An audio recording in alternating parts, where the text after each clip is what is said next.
তামিম গোত্র থেকে কিছু মানুষ এসে রাসূল করিম সাল্লাল্লাহু আলাইহি ওয়াসাল্লাম নাম ধরে ডাকাডাকি করতে শুরু করছে। নাম ধরে মুহাম্মদ মুহাম্মদ মুহাম্মদ বলে ডাকতেছে। আমরা যেমন এক অপরকে ডাকি, কারো নাম যদি হয় মারুফ, আমরা তাকে নাম ধরে ডাকি এ মারুফ। আর কারো নাম যদি জাইফ হয়, তার নাম ধরে ডাকি আমরা এ জাইফ, ঠিক কিনা? এইভাবে আমরা এক অপরকে ডাকাডাকি করি। তামিম গোত্র থেকে যে মানুষগুলো এসেছে, তারা রাসূল করিম সাল্লাল্লাহু আলাইহি সাল্লামকে ঠিক একই রকম করে ডাকাডাকি শুরু করছে, মুহাম্মদ মুহাম্মদ। তখন রাসূল করিম সাল্লাল্লাহু আলাইহি সাল্লাম কাইলুলা করতেছেন, দুপুরবেলা খাবারকে কাইলুলা, একটু কি আরাম ফরমাচ্ছেন। ওই মানুষগুলো যখন বিশ্বনবীকে ডাকাডাকি শুরু করেছে, তখন আল্লাহ রাব্বুল আলামিন বলেন, ওয়ালা তাজহারু লাহু বিল কওল, বিশ্বনবীকে তোমরা চিল্লাচিল্লি করে, চেঁচামেচি করে, উচ্চ আওয়াজে মুহাম্মদ সাল্লাল্লাহু আলাইহি সাল্লামকে ডাকাডাকি করো না। মুহাম্মদ সাল্লাল্লাহু আলাইহি সাল্লামকে ডাকতে হলে আদবের সহিত, যার বেয়াদবি না হয়, নরম কোমল ভাষায়, সফট ল্যাঙ্গুয়েজ ইউজ করে মুহাম্মদ সাল্লাল্লাহু আলাইহি সাল্লামকে ডাকতে হবে। কারণ আমরা যে আমাদের মধ্যে অনেকে ডাকাডাকি করে কি জাইফা, এই যে নাম অশুদ্ধ করেন, নাম অশুদ্ধ করলে কি গুনাহ? কবিরা গুনাহ। সেজন্য রব্বুল আলামিন বলছেন, কারণ আমদারে তোমরা অশুদ্ধ করে ডাকো না। আর মুহাম্মদ সাল্লাল্লাহু আলাইহি সাল্লামকে তোমরা নম্রভাবে ভদ্রভাবে ডাকাডাকি করো, চিল্লাচিল্লি করে মুহাম্মদ সাল্লাল্লাহু আলাইহি সাল্লামকে ডাকাডাকি করো না। তারা কি জন্য এসেছে? তামিম গোত্র থেকে তারা এসেছে, তাদের মহল্লার মধ্যে একজন নেতা প্রয়োজন। নেতা, একজন কি প্রয়োজন? নেতা। সে নেতার জন্য নেতা নির্বাচন করতে মুহাম্মদ সাল্লাল্লাহু আলাইহি সাল্লামের সাথে পরামর্শ করতে এসেছে। এরপরে মুহাম্মদ সাল্লাল্লাহু আলাইহি সাল্লাম আবু বকরকে ডাকলেন, হযরত ওমর রাদিয়াল্লাহু তাআলা আনহুকে ডাকলেন, তাদের সাথে পরামর্শ করতেছেন তামিম গোত্রের জন্য নেতা কাকে নির্বাচন করতে পারি। হযরত আবু বকর রাদিয়াল্লাহু তাআলা আনহু বলতেছে কি, কাব ইবনে হাকিমকে আপনি তামিম গোত্রের জন্য নেতা হিসেবে নির্বাচন করতে পারেন। হযরত ওমর রাদিয়াল্লাহু তাআলা আনহু বলতেছে কি, আকরা ইবনে হাফসকে নেতা হিসেবে নির্বাচন করতে পারেন। আবার দুইজনের মধ্যে দ্বন্দ্ব লেগে গেছে। আবু বকর বলতেছে কাকে? কাব ইবনে হাকিমকে। হযরত ওমর রাদিয়াল্লাহু তাআলা আনহু বলতেছে কাকে? আকরা ইবনে হাফসকে। মুহাম্মদ সাল্লাল্লাহু আলাইহি সাল্লাম বলতেছে, আমি দুইজনকে নিতে পারবো না, তো একজনকে নিতে পারবো নেতা। তামিম গোত্রের জন্য একজনকে নেতা নির্বাচন করতে পারবো, দুইজন তো পারবো না।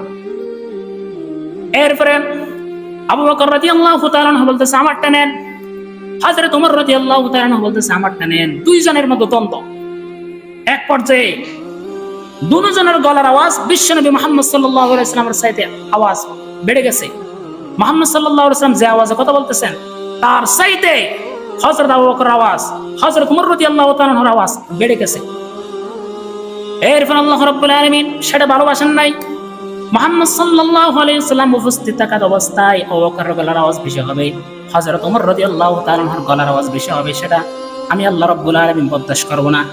সঙ্গে সঙ্গে জিবরাইলকে পাঠিয়ে দিলেন, জিবরাইল যাও এই আয়াতটা শুনিয়ে দাও, ইয়া আইয়ুহাল্লাযীনা আমানু লা তারফাউ আসওয়াতাকুম ফাওকা সাওতিন নবী। এরপর মুহাম্মদ সাল্লাল্লাহু আলাইহি ওয়াসাল্লাম আয়াতটা শুনিয়ে দিলেন হযরত আবু বকরকে, হযরত ওমর রাদিয়াল্লাহু তাআলা আনহুকে। এরপরে অর্থটা কি? হে বান্দারগণ, লা তারফাউ আসওয়াতাকুম ফাওকা সাওতিন নবী, খবরদার মুহাম্মদ সাল্লাল্লাহু আলাইহি ওয়াসাল্লামের গলার আওয়াজের চাইতে তোমাদের গলার আওয়াজ যেন বেশি না হয়। ফাওকা সাওতিন নবী ওয়ালা তাজহারু লাহু বিল কওল কাজহরি বা'দিকুম লিবা'দিন আন তাহবাতা আ'মালুকুম ওয়া আনতুম লা তাশউরুন। খবরদার তোমাদের গলার আওয়াজ, হযরত ওমর রাদিয়াল্লাহু তাআলা আনহু বলতেছেন, হযরত আবু বকর রাদিয়াল্লাহু তাআলা আনহু বলতেছেন, তোমাদের গলার আওয়াজ যদি মুহাম্মদ সাল্লাল্লাহু আলাইহি ওয়াসাল্লামের গলার আওয়াজের চাইতে বেশি হয়ে যায়, তোমাদের সব আমল ধ্বংস করে দেব আমি, বলছেন আল্লাহ পাক। এরপর হযরত আবু বকর বড় আওয়াজে কথা বলতেছে না, হযরত ওমর রাদিয়াল্লাহু তাআলা আনহু তিনি বড় আওয়াজে কথা বলতেছে না। আবার মুহাম্মদ সাল্লাল্লাহু আলাইহি ওয়াসাল্লাম জিজ্ঞেস করতেছেন, নেতা কাকে নির্বাচন করব? তখন আস্তে আস্তে বলতেছে, হযরত আবু বকর রাদিয়াল্লাহু তাআলা বলতেছে কি, কাব ইবনে হাকিমকে, কাব ইবনে হাকিমকে, আস্তে আস্তে বলতেছে। হযরত ওমর রাদিয়াল্লাহু তাআলা তিনি বলতেছেন কি, তিনি বলতেছেন আকরা ইবনে হাফসকে, আকরা ইবনে হাফসকে। মুহাম্মদ সাল্লাল্লাহু আলাইহি ওয়াসাল্লাম তারপর আর বুঝতে পারতেছে না, এত ছোট্ট করে আওয়াজে কথা বলতেছে, মুহাম্মদ সাল্লাল্লাহু আলাইহি ওয়াসাল্লাম শুনতেছে না। কারণ আল্লাহ রাব্বুল আলামিন যে আয়াত নাযিল করলেন, বিশ্বনবী মুহাম্মদ সাল্লাল্লাহু আলাইহি ওয়াসাল্লামের আওয়াজের চাইতে যদি হযরত আবু বকর, হযরত ওমর রাদিয়াল্লাহু তাআলা আনহুর আওয়াজ যদি বেশি হয়ে যায়, তাদের সব আমল ধ্বংস হয়ে যাবে। সেজন্য তারা বড় আওয়াজে কথা বলতেছে না, বড় আওয়াজে কেউ মুহাম্মদ সাল্লাল্লাহু আলাইহি ওয়াসাল্লামের সাথে কথা বলছে না। সেজন্য আমরা যদি মুহাম্মদ সাল্লাল্লাহু আলাইহি ওয়াসাল্লামকে ডাকি, চিল্লাচিল্লি করে ডাকা যাবে না। আল্লাহ রাব্বুল আলামিনকে বড় আওয়াজে ডাকা যাবে না। অনেকে চিল্লাচিল্লি করে জিকির করে দেখবেন, দাঁড়িয়ে মাথাটা ঝুঁকিয়ে ইল্লাল্লাহ ইল্লাল্লাহ চিল্লাচিল্লি করে জিকির করে। আল্লাহ রাব্বুল আলামিন বলেছেন ওয়াদুনাল জাহরি মিনাল কওল, খবরদার আমার নাম নেওয়ার সময় চিল্লাচিল্লি করে তোমরা ডাকাডাকি করো না। আল্লাহকে আসতে বললেই সুরে চিল্লাবেন কেন? এরপরে মুহাম্মদ সাল্লাল্লাহু আলাইহি ওয়াসাল্লাম সম্পর্কে বলেছেন ওয়ালা তাজহারু লাহু বিল কওল, অর্থাৎ মুহাম্মদ সাল্লাল্লাহু আলাইহি ওয়াসাল্লামকে যখন তোমরা ডাকবে তখন নম্রভাবে ভদ্রভাবে তোমরা মুহাম্মদ সাল্লাল্লাহু আলাইহি ওয়াসাল্লামকে ডাকাডাকি করবে। ঈমানের কোয়ালিটি বলতেছে আপনাদেরকে, মুমিন যারা তারা মুহাম্মদ সাল্লাল্লাহু আলাইহি ওয়াসাল্লামকে কোনোদিন চিল্লাচিল্লি করে ডাকবে না। মুমিন যারা, প্রকৃত মুমিন যারা, তারা কোনোদিন আল্লাহকে বড় আওয়াজে ডাকবে না, যত বড় বিপদ হোক চিল্লাচিল্লি করবে না। এরপরে মুহাম্মদ সাল্লাল্লাহু আলাইহি ওয়াসাল্লাম বলতেছেন লা ইউমিনু আহাদুকুম হাত্তা আকুনা আহাব্বা ইলাইহি। নবীজি মুহাম্মদুর রাসূলুল্লাহ সাল্লাল্লাহু আলাইহি ওয়াসাল্লাম বলতেছেন তোমরা ততক্ষণ পর্যন্ত মুমিন হতে পারবে না যতক্ষণ পর্যন্ত মিন ওয়ালিদিহি ওয়া ওয়ালাদিহি ওয়ান নাসি আজমাইন, যতক্ষণ পর্যন্ত তোমাদের পিতামাতা তোমার সন্তান সন্ততি থেকে আমাকে বেশি ভালোবাসবে না। আল্লাহ রাসূলকে পিতামাতার চাইতে সন্তান সন্ততি, মেয়ে, আত্মীয় স্বজন, নেতা সবার চাইতে মুহাম্মদ সাল্লাল্লাহু আলাইহি ওয়াসাল্লামকে বেশি ভালোবাসতে হবে। আমাদের পিতামাতাকে যদি কেউ গালিগালাজ করে আমরা সহ্য করতে পারি? সহ্য করতে পারি না। আমাদের সন্তানদেরকে যদি কেউ মারে আমরা সহ্য করতে পারি না, কারণ আমরা আমাদের সন্তানকে ভালোবাসি, আমাদের পিতামাতাকে ভালোবাসি। কিন্তু রাসূল কারীম সাল্লাল্লাহু আলাইহি ওয়াসাল্লাম বলতেছেন তোমরা তোমাদের পিতামাতাকে, তোমার সন্তান সন্ততিকে যতটুকু বেশি ভালোবাসো তার চাইতে আমি মুহাম্মদুর রাসূলুল্লাহ সাল্লাল্লাহু আলাইহি ওয়াসাল্লামকে বেশি ভালোবাসতে হবে, তারপরে তোমাদের ঈমান পরিপূর্ণ হবে।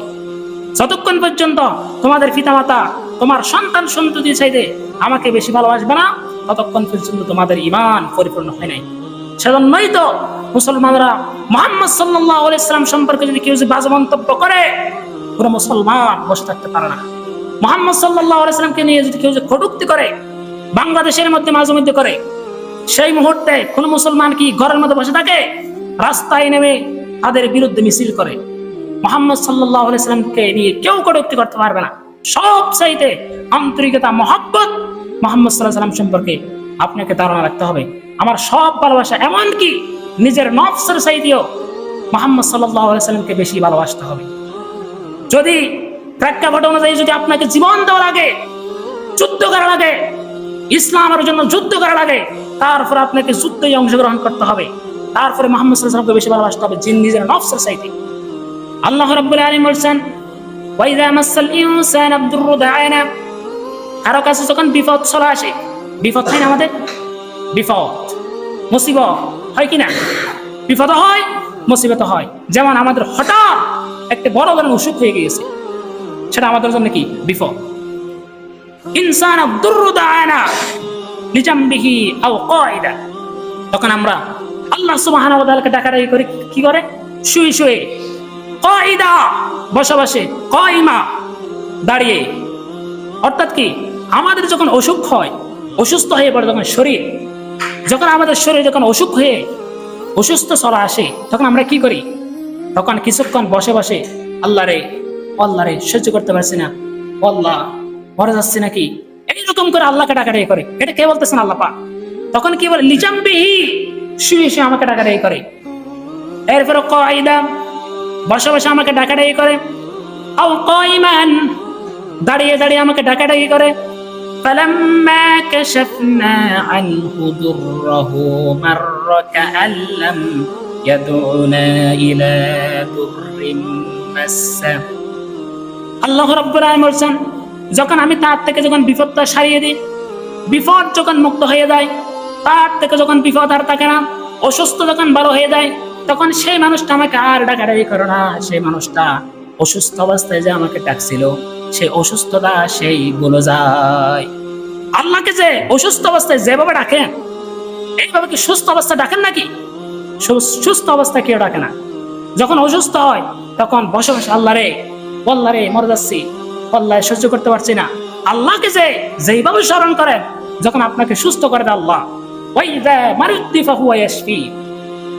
মুমিনদেরকে যখন আল্লাহ পাক যখন সুস্থ করে দেয়, তখন সে অসুস্থ অবস্থায় যেভাবে আল্লাহকে ডাকছিল, সুস্থ অবস্থায়ও সেইভাবে আল্লাহকে ডাকবে। যখন অসুস্থ আল্লাহ পাক যখন ভালো করে দিবে, তখন সে আল্লাহকে ডাকারে নামাজ পড়তে আসে না, রোজা রাখে না, হজ করে না, যাকাত দেয় না, দান্দারবাজি করে, মাস্তানি করে। যখন অসুস্থ হয়ে পড়ে হঠাৎ, তখন আল্লাহকে ডাকাডাই করে। এগুলো কি সীমা লঙ্ঘনকারী মুনাফিক, ঠিক কিনা? সেজন্য কোন মুমিন, কোন মুসলমান অসুস্থ অবস্থায় যেইভাবে আল্লাহ রাব্বুল আলামিনকে স্মরণ করেছেন, সেইভাবে আবার আল্লাহ পাক যখন সুস্থ করে দিবেন, ঠিক একইভাবে আল্লাহ রাব্বুল আলামিনকে স্মরণ করতে হবে। এরপর বিশ্বনবী বলতেছেন, তিনটা গুণ যাদের মধ্যে রয়েছে তাদের মধ্যে ঈমান আছে। কয়টা গুণ? তিনটা গুণ। এক নাম্বার, রাদিয়া বিল্লাহি রাব্বা। আল্লাহ রাব্বুল আলামিনকে পেয়ে যারা সন্তুষ্ট হয়ে গিয়েছেন, জীবনের সবটুকুন ভালোবাসা আল্লাহ রাব্বুল আলামিনের জন্য আর মুহাম্মদুর রাসূলুল্লাহ সাল্লাল্লাহু আলাইহি ওয়াসাল্লামের জন্য যারা দিয়েছেন, তারা হচ্ছেন প্রকৃত ঈমানদার। রাদিয়া বিল্লাহি রাব্বা, সন্তুষ্ট হয়েছেন আল্লাহ পাককে পেয়ে, ওয়াবিল ইসলামি দীনা, এবং দিন হিসেবে ইসলামকে পেয়ে, ওয়াবি মুহাম্মাদিন রাসূলা, মুহাম্মদুর রাসূলুল্লাহ সাল্লাল্লাহু আলাইহি ওয়াসাল্লামকে রাসূল হিসেবে পেয়ে যারা সন্তুষ্ট, প্রকৃত ঈমানদার তারাই। সেজন্য আমাদের প্রত্যেকটি ভালোবাসা কার জন্য? আল্লাহর জন্য। আল্লাহ আমারে রব, এই রবে আমার সব, দমে দমে তনু মনে তারে অনুভব, দমে দমে তনু মনে তারে অনুভব। আল্লাহ আমার রব, এই রবে আমার সব, তোমার নিয়ামতে আমি যেদিকে তাকাই, অতই নিয়ামতে ডুবি আসি যে সবাই। পাখালির গানে শুনি তাসবিহ কলরব, তাসবিহ কলরব। আল্লাহ আমার রব, এই রবে আমার সব, আল্লাহ আমার রব, এই রবে আমার সব। আল্লাহ পাককে সব ক্ষেত্রে স্মরণ করতে হবে। ইসলামকে দিন হিসেবে পেয়ে আমাদের সন্তুষ্ট থাকতে হবে। রাসূল মুহাম্মদ সাল্লাল্লাহু আলাইহি ওয়াসাল্লামকে নবী হিসেবে পেয়ে আমাদের সন্তুষ্ট থাকতে হবে। তাহলে এর মধ্যে আছে কল্যাণ, এর মধ্যে প্রকৃত মুমিনের কি আলামত। আর যারা মুহাম্মদ সাল্লাল্লাহু আলাইহি ওয়াসাল্লামকে রাসূল হিসেবে পেয়ে সন্তুষ্ট নয়, আল্লাহ রাব্বুল আলামিনকে যারা রব হিসেবে মেনে নিতে পারে নাই, ওয়ালাম ইউমিন বিল্লাহ, আল্লাহ সুবহানাহু ওয়া তাআলার প্রতি, রাসূলের প্রতি যারা ঈমান আনেন নাই, ওয়াবিল্লাযী উরসিলতু বিহি, এরপর রাসূল কারীম সাল্লাল্লাহু আলাইহি ওয়াসাল্লাম আকাশ থেকে যা কিছু নিয়ে এসেছেন, কিতাব নিয়ে এসেছেন, তার প্রতি যারা ঈমান আনেন নাই, ইল্লা কানা মিন আসহাবিন নার, তাদের অধিবাসী কোথায়? তাদের বাসস্থান কোথায় হবে? তারা কোথাকার অধিবাসী? জাহান্নামের অধিবাসী। ইল্লা কানা মিন আসহাবিন নার, তাদেরকে জাহান্নামের অধিবাসী হতে হবে। সেজন্য রাসূলকে, আল্লাহকে, ইসলামকে আমাদের জীবনের চাইতে বেশি ভালোবাসতে হবে। আর যদি এরকম ভালো না বাসতে পারি, তাহলে আমাদের স্থান হবে জাহান্নামের মধ্যে। প্রতিদিন সারা পৃথিবীর মধ্যে প্রতিদিন কত মানুষ মরে জানেন? 1 লক্ষ, প্রায় 1,50,000 মানুষ মরতেই থাকে সারা পৃথিবীর মধ্যে। কয় লক্ষ? 1,50,000। এর মধ্যে 37,500 মানুষ মরে কিসে? শুধু মুসলিম। আর 1,12,500 মানুষ মরে কি? অমুসলিম। তাহলে সারা পৃথিবীর মধ্যে 1,50,000 যদি মানুষ মরে, তার মধ্যে অমুসলিম মরে কত জানেন? অমুসলিম কত মরে? 1,12,500। 1,12,500 মানুষ প্রতিদিন জাহান্নামে চলে যাচ্ছে পৃথিবী থেকে। কল্পনা করা যায়? 1,12,500 মানুষ প্রতিদিন জাহান্নামে চলে যাচ্ছে, কারণ তারা অমুসলিম অবস্থায় মারা যাচ্ছে। আর মাত্র 37,500 মানুষ মরে কিসে? শুধু মুসলিম। তার মধ্যে আবার মুসলিম যারা মরে, তারা সবাই কি জান্নাতে যাবে নাকি? না, তারা সবাই জান্নাতে যাবে না। এর মধ্যে যারা পাপিষ্ঠ মারা যাচ্ছে, মুনাফিক মারা যাচ্ছে। আপনি যদি হিন্দু দেখতে চান, যেতে হবে কোথায়? ভারতে। আর যদি খ্রিস্টান দেখতে চান, যেতে হবে কোথায়? আমেরিকায়। যদি মুনাফিক দেখতে চান, কোথায় যেতে হবে? জায়গা আছে? মুনাফিক যদি দেখতে চান মুসলমানদের মধ্যে দেখতে হবে। তাহলে মুসলমানদের মধ্যে একটি অংশ মুনাফিক, তারাও যাবে জাহান্নামে।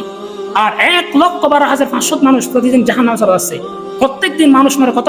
1,50,000। তাহলে এতজন মানুষ জাহান্নামে চলে যাচ্ছে, আমরা কি করতে পারছি তাদের জন্য? তাদেরকে দাওয়াতি কাজ দিতে পারছি না। এরপরে বিশ্বনবী মুহাম্মদুর রাসূলুল্লাহ সাল্লাল্লাহু আলাইহি ওয়াসাল্লাম বলতেছেন, মুমিনের কোয়ালিটি আরো অনেক। আরেকটি মুমিনের কোয়ালিটি কি? যারা মুমিন তাদের মান সাল্লা সালাতানা, বিশ্বনবী মুহাম্মদ সাল্লাল্লাহু আলাইহি ওয়াসাল্লাম বলতেছেন, যারা মুমিন তারা আমি যেইভাবে নামাজ পড়ি সেইভাবে নামাজ আদায় করবে। মুহাম্মদ সাল্লাল্লাহু বলতেছে কি? যেইভাবে নামাজ আদায় করি মুমিনরা সেইভাবে নামাজ আদায় করবে। আমরা কি কোনো ইহুদির মতো নামাজ আদায় করি নাকি? ইহুদিরা কি করে জানেন? ইহুদিরা নামাজ পড়ে 3 ওয়াক্ত। কয় ওয়াক্ত? 3 ওয়াক্ত। তারা আজান দেয় 3 ওয়াক্ত। মান সাল্লা সালাতানা, আমরা তো দৈনিক 5 ওয়াক্ত নামাজ পড়ি, 5 ওয়াক্ত আজান দিই, ঠিক কিনা? তারা আজান দেয় কিভাবে? তারা আজানকে বলা হয় যে সীমা। আজানকে কি বলে? ইহুদিরা যেমন আপনি বাইতুল মুকাদ্দাসের পাশে যখন যাবেন ইহুদি এলাকায়, সেখানে আপনি সীমা শুনবেন, সীমা। তারা বলে এডুনাল এলুহানা, এডুনাল আহাদ, সীমা ইসরাইল। তারা 3টা বাক্য ইউজ করে মানুষকে প্রার্থনার দিকে রাখে। তারা গির্জার দিকে থাকে, 3টা বাক্য ইউজ করে। আমরা আজান দিই কয় ওয়াক্ত? 5 ওয়াক্ত আজান দিই। কিন্তু তারা বলে সীমা ইসরাইল, এডুনাল এলুহানা, এডুনাল আহাদ। আহাদ মানে কি? তারাও একজন সত্তাকে বিশ্বাস করে, একজন রবকে বিশ্বাস করে। এই 3 ওয়াক্ত আজান দেয়। তারপরে তারা 3 ওয়াক্ত নামাজ পড়ে, সকালের নামাজ, তারপর বিকালের নামাজ, সন্ধ্যার নামাজ। তারা আবার এগুলোর নামও আছে, মিনসামানি, শাসারিতামানি, আরেকটা হচ্ছে মারিফ মানি। এই 3 ওয়াক্ত আজান দেয়। তারপরে দৈনিক 3 ওয়াক্ত তারা প্রার্থনা করে। আমরা যে সেজদা দিই ইহুদিরা সেভাবে সেজদা দেয় না। আপনি যখন অনলাইনে যখন দেখবেন তারা সেজদা দেয় না, তারা রুকুই দেয় না। তারা শুধুমাত্র একটা সিতুর কিতাব নিবে হাতের মধ্যে, সিতুর কিতাব। সেই কিতাবটা নিয়ে এইভাবে হাতের মধ্যে নিবে, একটু সামনের দিকে ঝুঁকাবে, ঝুঁকিয়ে এইভাবে তারা প্রার্থনা করবে। অধিকাংশ মুসলিম ইহুদির মতো করে আল্লাহর ইবাদত করে, দাঁড়িয়ে দাঁড়িয়ে জিকির করে, দাঁড়িয়ে যাবে, তারপরে চিল্লা করে জিকির করে, এইভাবে ইল্লাল্লাহ ইল্লাল্লাহ লা ইলাহা ইল্লাল্লাহ। এইভাবে ইহুদিরা কি করে? প্রার্থনা করে। ইহুদিরা কোনো সেজদাও দেয় না, রুকুও দেয় না। তারা শুধুমাত্র সামনের দিকে একটু ঝুঁকাবে, হাতের মধ্যে একটা সিতুর কিতাব দিবে, তারপর তারা প্রার্থনা করবে। তারা 3 বার আজান দিবে, 3 ওয়াক্ত ইবাদত করবে। এইরকম কেউ যদি আমরা মুসলমানরা যদি ইবাদত করে তাহলে ইহুদির সাথে সাদৃশ্য হয়ে যায়। তারপরে তারা ইহুদিরা কি করে জানেন? তারপর 3 ওয়াক্ত নামাজ আদায় করে। একটা বিলাফের দেওয়াল আছে, বিলাফের দেওয়াল নাম শুনছেন? বিলাফের দেওয়াল। এটা কোথায়? বাইতুল মুকাদ্দাসের পাশে একটা বিলাফের দেওয়াল আছে। সেখানে গিয়ে তারা হাত ধরবে, হাত ধরে তারা চিল্লা করে কান্নাকাটি করবে। তারা মনের বাসনা, কল্পনা, চলমনা সবগুলো সেখানে ফাঁসিয়ে দিবে, কান্নাকাটি করবে। কেন কান্নাকাটি করে সেটাও আছে তাদের হিকমত। কান্নাকাটি করে এজন্য যে 70 খ্রিস্টাব্দে তাদের সেখানে একটা গির্জা ছিল, সেখানে তাদের একটা গির্জা ছিল। সেই গির্জার কথা তারা মনে করে, তারা কান্নাকাটি করে। 70 খ্রিস্টাব্দে তাদের একটা গির্জা ছিল কোথায়? বিলাফের দেওয়ালের পাশে। সেই বিলাফের দেওয়ালটা ধরে তারা কান্নাকাটি করে। ওই 70 খ্রিস্টাব্দে তাদের বড় একটা গির্জা ধ্বংস হয়ে গিয়েছিল, সেজন্যই তারা কান্নাকাটি করে। সেজন্য এখান থেকে রাসূল করিম সাল্লাল্লাহু আলাইহি ওয়াসাল্লাম সেখান থেকে গিয়েছেন কোথায়? মেরাজ। এই বিলাফের দেওয়াল থেকে গিয়েছেন কোথায়? মেরাজে।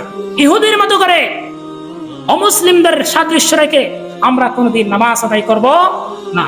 রাসূল করিম সাল্লাল্লাহু আলাইহি ওয়াসাল্লাম যেভাবে নামাজ আদায় করেছেন সেইভাবে যারা নামাজ আদায় করবে তারা হচ্ছে প্রকৃত মুমিন।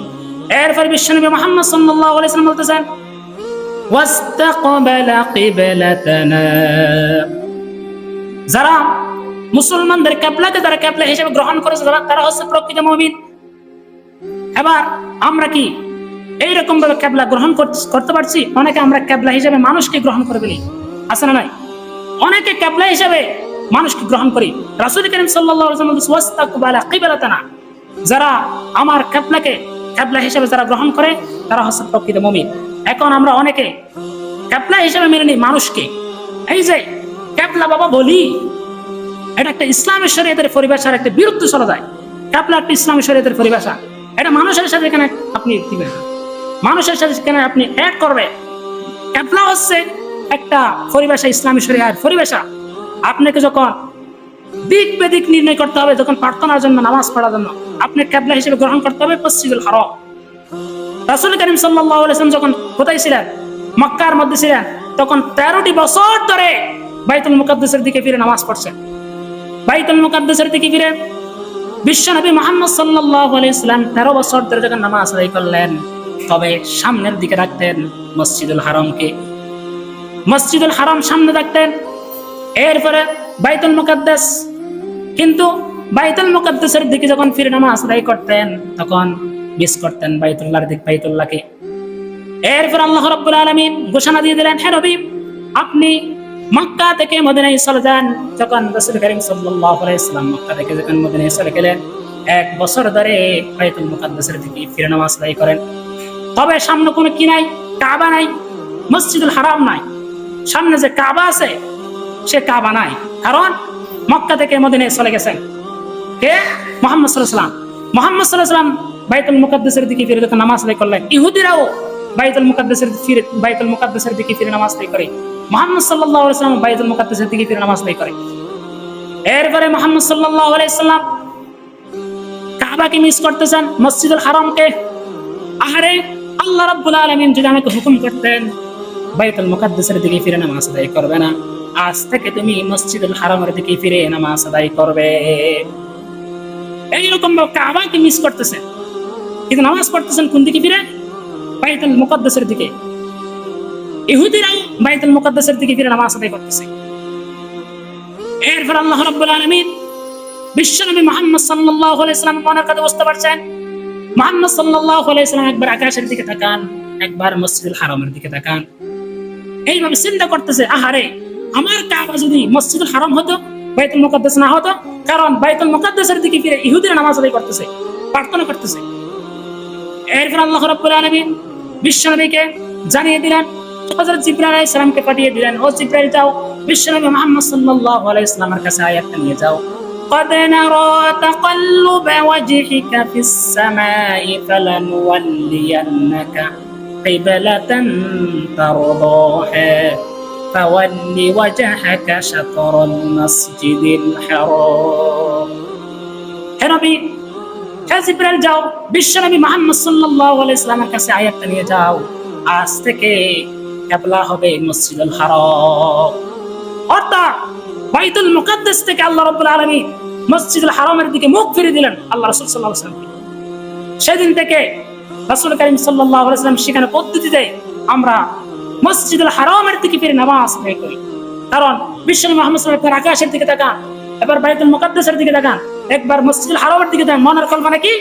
বাইতুল মুকাদ্দাস থেকে যদি আমরা মসজিদুল হারামের দিকে আল্লাহ যদি মুখটা ফিরিয়ে দিত, ওয়াজহিকা বিস সামা, আল্লাহ পাক বলছেন কি, আপনি বারবার আকাশের দিকে তাকাচ্ছেন।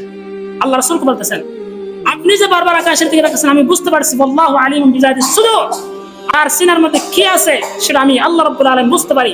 আপনি যে আকাশের দিকে তাকাচ্ছেন, বারবার আকাশের দিকে তাকাচ্ছেন, তার মানে কি আপনি বাইতুল মুকাদ্দাসকে কিবলা হিসেবে গ্রহণ করতে চাচ্ছেন না, আপনি কিবলা হিসেবে মেনে নিতে চাচ্ছেন মসজিদুল হারামকে। সেদিন থেকে মসজিদুল হারামের দিকে আল্লাহ পাক মুহাম্মদ সাল্লাল্লাহু আলাইহি ওয়াসাল্লামকে ফিরিয়ে দিলেন।